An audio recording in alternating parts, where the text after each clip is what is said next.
Guys, so nandito tayo sa part 1 ng ating video kung papaano ang tamang paghawak ng baril or how to handle firearms properly.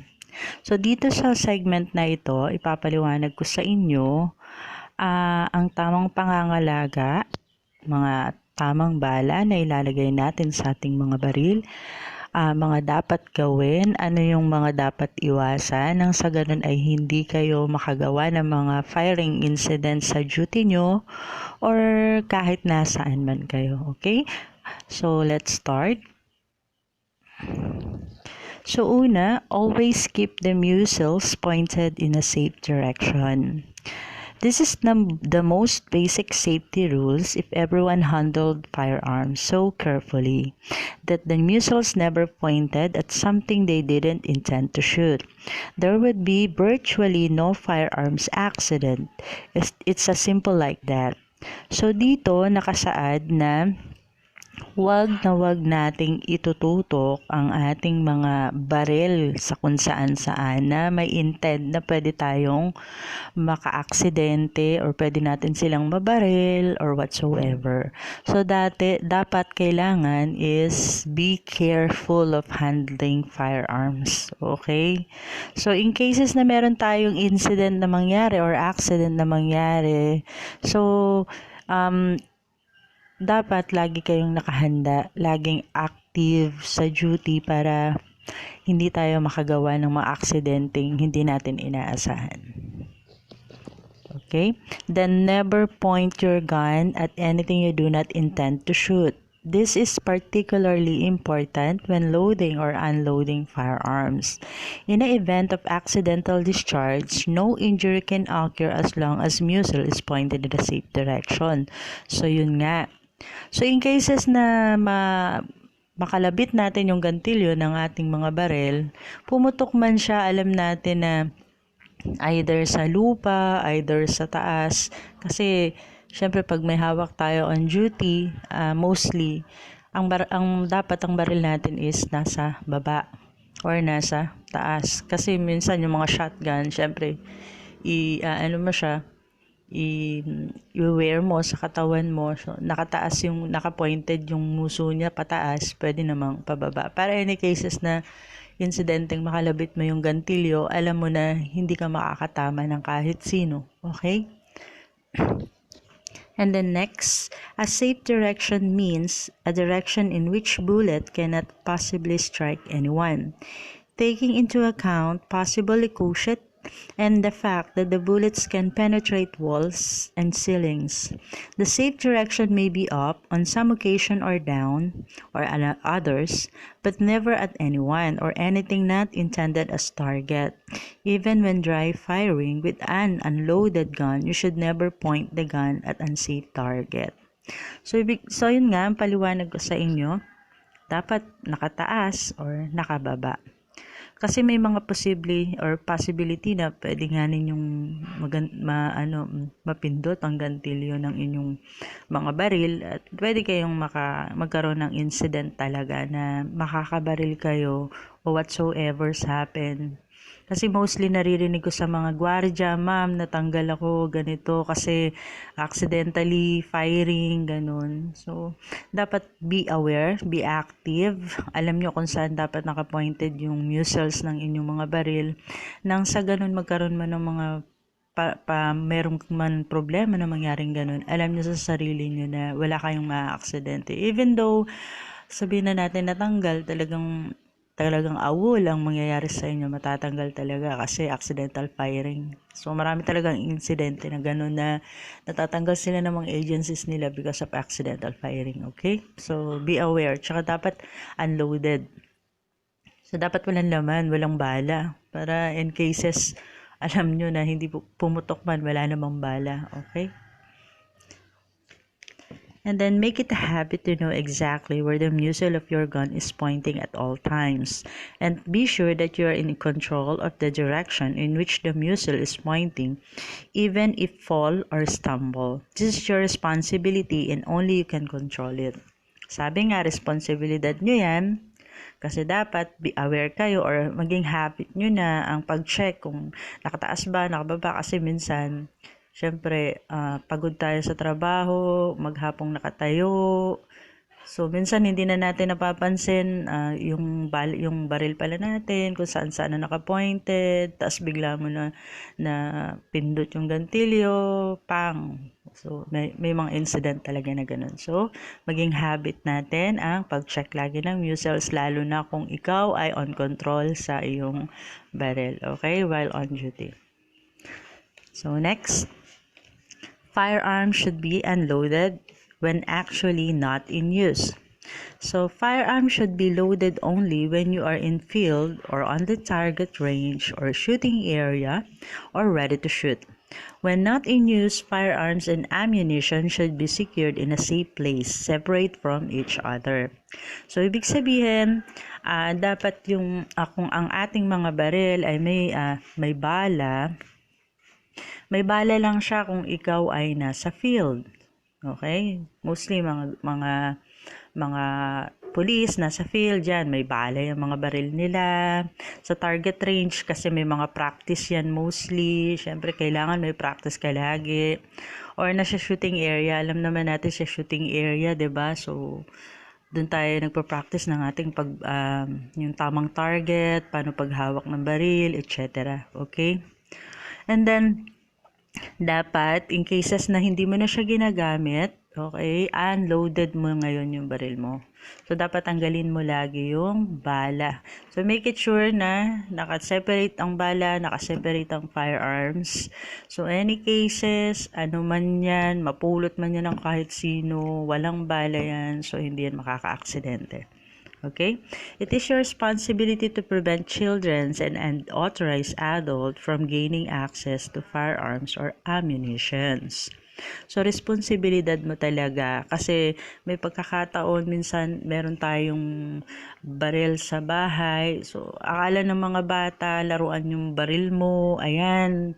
So, may mga incident tayo, may napapanood tayo na yung bata na baril yung kung sino, ganyan. Kasi nga, yun nga, kung saan siguro nakalagay or alam niya siguro kung saan nakalagay. Kaya yun, nakala niya laruan. At the same time, sa mga matatanda naman, yun, minsan, syempre, alam naman natin na yung iba, umiinit ang ulo, minsan mag-asawa, ayan, nagagamit nila yung mga baril. So, may times talaga na may mga insidente rin ng mga pangyayari na nagagamit nila yung baril para makapatay or whatsoever. Okay? And the next, unload your gun as soon as you're finished. Unloaded gun has no place in or near a track or buildings. Unload your gun immediately when you have finished shooting. Well, before you bring it to your car or home or camp. Okay? So, unload. So ganun pa rin. Laging ganun. Tatanggalan mo ng bala yung baril mo kapag hindi mo ginagamit para maiwasan natin yung aksidente ng pamamaril. So, meron tayong bagong news na ayun nga, loaded kasi yung baril niya. So, pinaputokan niya ng pinaputokon, patay, and then pagkatapos, ano nangyari? Nagsisi sa huli. So, make it sure kung ikaw ay nangangalaga ng baril, kung ikaw ang naka-duty, hawak mo ang baril. So, make it sure aware, lagi kang aware sa tamang paghawak at pangangalaga ng baril. Okay? Next, whenever you handle a firearms or hand it to someone, always open the action immediately and visually check the chamber, receiver, and magazine to be certain they do not contain any ammunition. So, syempre, kung ikaw may hawak ng baril, titignan mo lagi. Kahit i-turn over pa yan sa'yo ng kasamahan mo sa trabaho, i-turn over, i-check mo yung baril. Kung may bala, tanggalan mo ng bala, ilagay mo, isuksok mo lang doon sa belt mo na may pinaglalagyan ng mga bala. So, alam naman ninyo yan, ano? Always keep action open when not in use. So, never assume a gun unloaded. Check yourself. This is considered a mark of experienced gun handler. So, magiging marka yan kapag ikaw talaga gun handler. So, lagi mo yan i-check. Lagi mong i-check na kung may lamang bala, kung wala, para any cases, isipin mo na laging gagamitin mo lang ang baril mo sa tamang panahon. Hindi laging may bala siya kasi baka mamaya uminit na naman ang ulo mo, napaputukan mo kung sino yung pinag-initan mo ng ulo mo. So bandang huli pagsisisihan mo kasi hindi mo na naisip yung safety guns rules, no? So dapat laging aware sa paghawak ng baril. Okay? Number 2 pa rin. Never cross a fence, climb a tree, or perform any awkward actions with loaded gun. While in the field, there will be times when common sense and basic rules of firearm safety will require you to unload your gun for maximum safety. So, yun. Kasi may possibility na pag tumakbo ka, umakyat ka ng mga puno, ganun, malalaglag yan, babagsak yan. Kasi ang baril, pag bumagsak minsan, syempre patayo, may posibilidad na puputok yan. Kahit hindi na ano yan. Kasi yung push ng malakas na yan, yan yung magiging power niya para pumutok siya mag-isa. So possibly baka biglang may nagawa kang tumakbo ka bigla, umakyat ka ng puno, gano'n. So yung hindi mga kanais-nais na ginawa mo na may hawak ka palang baril, loaded pa siya, bumagsak, bang! So, patay. Baka, ultimo yung sarili mo, mabaril mo. Okay? Never pull or push a loaded firearms toward yourself or another person. There is never any excuse to carry a loaded gun in his cupboard, a holster not being worn, or a gun case. When in doubt, unload your gun. So, wag mong itututok sa sarili mo o kahit sino. Okay? Na hindi mo naman intention na patayin. Or hindi mo naman intention na barilin. So, kasi wala na talagang excuse. Dahil oras na inabaril mo yan, wala nang atrasan, wala nang sisihan, hindi mo na mababalik yung nakaraan. So, dapat lagi mong iisipin yung safetyness mo, safetyness ng iba.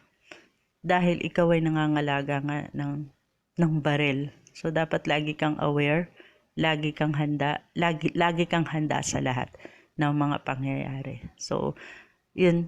So, laging isipin lagi yun. Okay, number 3. Don't rely on your gun safety. Treat the gun as thought that anytime can fire. The safety on any gun is a mechanical device, which like any such device can become inoperable at the worst possible time. By mistake, the safety may be off when you think it is on. The safety serves as a supplement to proper gun handling but cannot possibly serve a substitute for common sense. You should never handle a gun carelessly and assume that the gun won't fire just because the safety is on. So dito naman, ititreat, ibig sabihin parang ikaw. Isipin mo na pag naka uminit ang ulo mo, may magagawa kang hindi maganda. So, para yung baril din. Okay? Isipin mo lang, kasi anytime pwede yung pumutok kapag napaka-careless natin. So, anytime pwedeng makapatay. So, ngayon pag nangyari ang mga pangyayaring yun, hindi na natin mababalikan. Okay? Wag yung sinasabi natin yung common sense kasi kailangan natin protection na ng sarili natin. Sometimes hindi nangyayari yun. But mostly talaga ang protection talaga natin sa sarili natin, lalo na may mga masasama, lalo na ikaw ang uunahan, maaaring maging safety mo rin si gun, pero make it sure na ito'y gagamitin mo sa tamang paraan, hindi sa masamang paraan. Okay? So, never touch the trigger on a firearms until you actually intend to keep your fingers away from the trigger while loading or unloading. Never pull the trigger or of any firearms with the safety on the safe. So, ngayon dito, minsan nagtatanggal tayo kasi ng mga bala sa ating mga baril. So, wag ilayo mo. So, may tamang paraan ng pagtanggal ng bala at paglagay ng bala. So, dapat medyo malayo yung yung kamay or daliri mo doon sa trigger or sa gantilyo kung tawagin, para maiwasan natin tong pumutok. Okay, kasi may mga pagkakataon, may insidente talaga na hindi maiiwasan, na bigla mong kahit konti lang, kasi kahit walang push yan kasi medyo malambot yung pinakaano niyan, may mga tendency na bigla mong na akwit yung gantilyo niya, pumuputok. Okay? Position or anywhere on between safe and fire. It is possible that the gun can fire anytime or even later when you release the safety without you ever touching the triggers again. May pagkakataon kasi na so marami pagkakataon na pwede kasi talagang pumutok yung baril natin. As long na pwedeng mag-ingat, pwedeng hindi. Pero kung talagang alam mo sa sarili mo ang tamang paghawak ng baril at pangangalaga, may iwasan mo na pumutok to nang hindi inaasahan. Okay? Never place the safety in between positions, since half safe is unsafe. Okay? Keep the safety on until you are absolutely ready to fire. So dito, 'di ba kapag tayo ay gumagamit ng baril, so 'di ba tinututok pa natin 'to sa target natin. Wag mo munang gagamitin yung finger mo para yung gantilyo. Okay? Nang sa ganun, masisiguro mo na matatamaan mo yung target. So yung sa shooting range, mostly tinuturo sa atin yan na pag tinutok mo doon sa pinaka firing range mo, 'di ba? Dun sa papel na may bilog at may dot. So may target ka kung 10-10. So make it sure na yung target mo is tutok bago mo kakalabitin yung gantilyo. Para make it sure na, boom. Okay, mabaril mo yung target. Regardless of the position of the safety, any blow or jar is strong enough to actuate the firing mechanism of a gun can cause it to fire. This can happen even if the trigger is not touched, such as when a gun is dropped. So yun nga, pag nahulog ang baril, may pagkakataon talaga na pwedeng pumutok. Okay? Kasi minsan nga is ang nauuna is yung likod. Pag bagsak, tak, babaril. So puputok siya. Never rest a loaded gun against any object. Okay? Sorry. Any object, because there is always the possibility that it will be jeered or slide from its position and fall with sufficient force to discharge. The only time that you can be absolutely certain that a gun can fire is when the action is open and it's completely empty. Again, never rely on your gun safety. You and the safety gun handling procedure you have learned are your gun primary safeties. So, ano nga ba ibig sabihin na never rely on your gun safety? Kasi minsan, akala natin alam na natin talaga. Pero minsan, hindi pa pala. Kasi minsan ngayon isip natin, bukas hindi. Isip natin bukas hindi. So nakakalimutan natin. It's normal. Normal na nangyayari yan. Pero laging nasa isip natin ang safetyness mo, safetyness ng iba, lalo na may hawak ka na barel. Okay, number 4. 1 to 4. Dito nyo makikita yung mga dapat sa gun safety rules. So, 10 ito. Bibigyan ko muna kayo ng ilang ideas para sa tamang paghawak ng baril. Okay? Number 4, no one can call shot back once against fire. No one. Pag pumutok yan, hindi na pwedeng ibalik. Pag pumutok yan, napatay mo siya, hindi mo na siya pwedeng buhayin. Okay? You have given up over all control where the shot will go or what it will strike. So, wala Kapag pinutok mo na yon, kasi nasa iyo yung control, naputok mo na siya, wala na. Hindi mo na siya mabaril. Ay, hindi mo na siya mabuhay. Hindi mo na may babalik yung una. Okay? Don't shoot unless you what your shot is going to strike. Be sure that your bullet will not injure anyone or anything beyond your target. Firing at the moment or a noise without being absolutely certain of what you are shooting at constitute disregard for the safety of the others. No target is so important that you cannot take the time before you pull the trigger to be absolutely certain of your target and when your shot will stop. Mostly nangyayari to yung sa Armalite.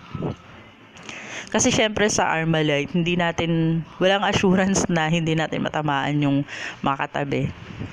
Lalo na pag nandun na tayo sa battle nagera na talaga. Okay?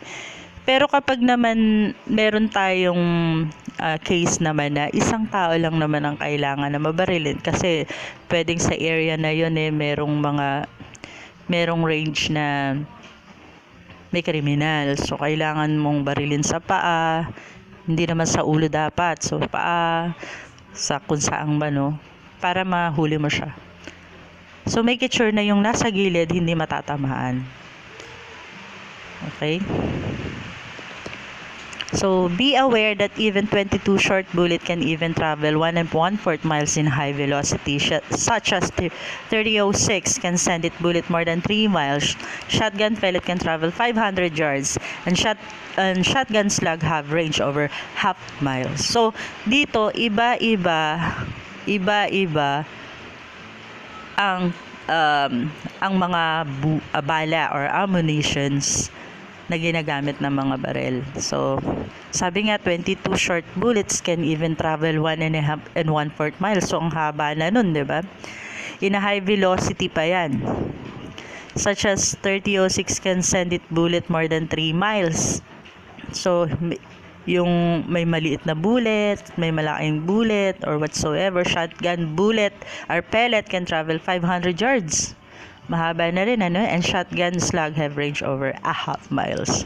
Wow. So, ganun katindi ang baril. Yung puwersa ng mga bala kung hanggang saan aabot. Kaya yung minsan pag binaril ka sa ulo, tumatagos pa sa kabila. So, depende yun sa bullet na ginagamit mo. Okay?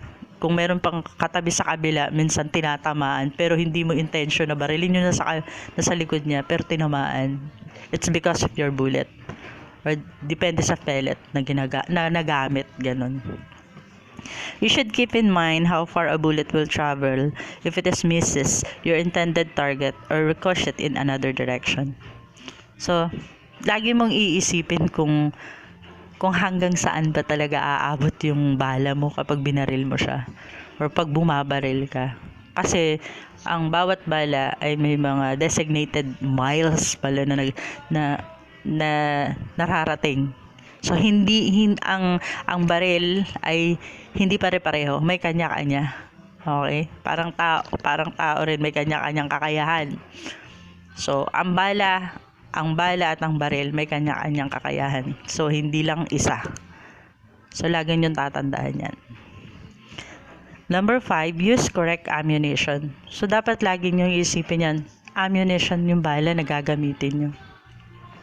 Okay, you must assume that the serious responsibility of using only the correct ammunition for your firearms. Read and heed all warnings, included those that appear in the gun's instruction manual and the ammunition boxes.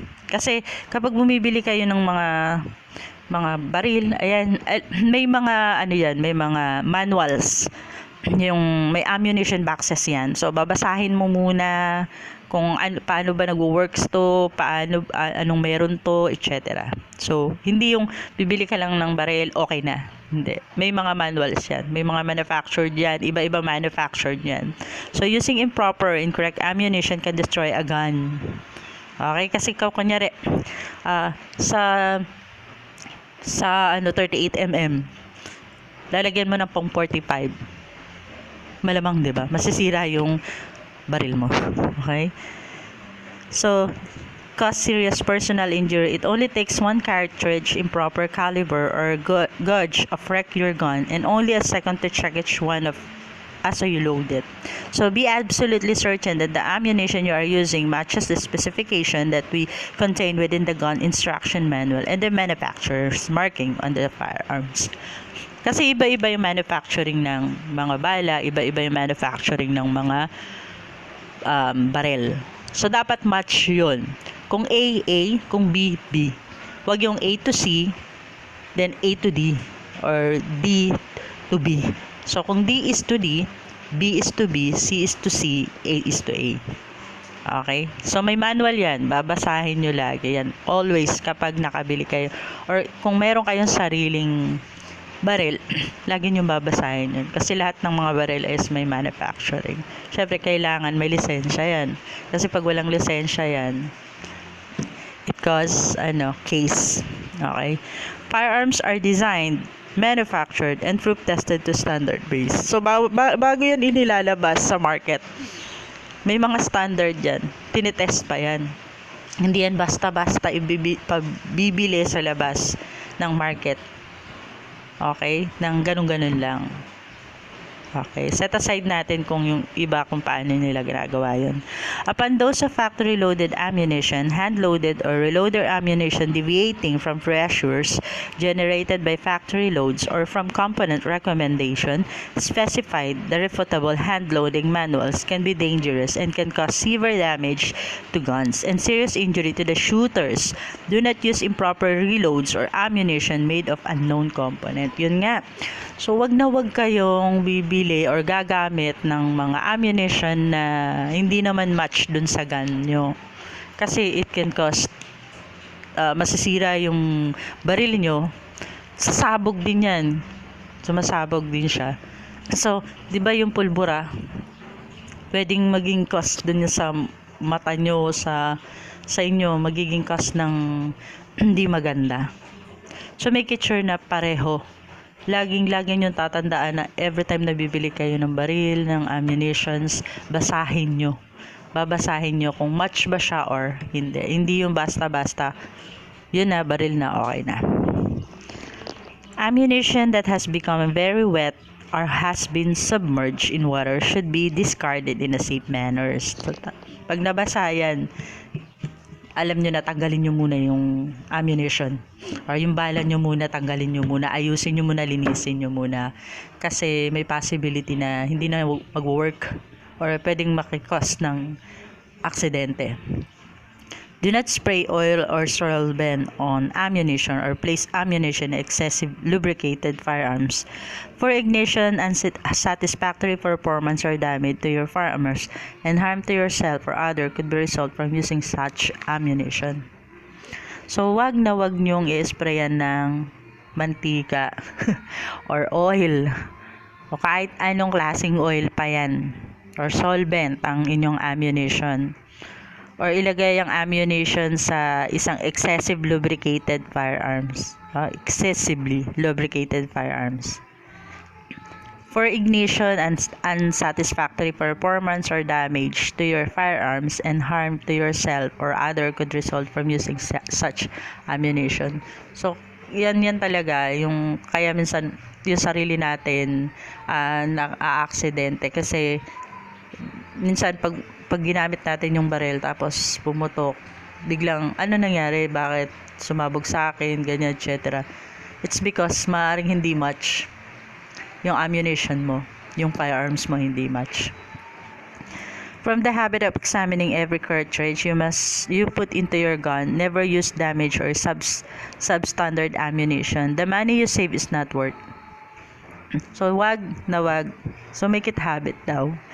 Okay, never use damaged or substandard ammunitions. Kasi meron yung mga second hand, 'di ba? Pwede pa to. So hindi. Mas maganda na bago na lang para makaiwas din tayo ng disgrasya sa sarili natin. Kasi sabi nga, yung money mo na nasi-save ay is not worth. Okay? So, don't take a risk.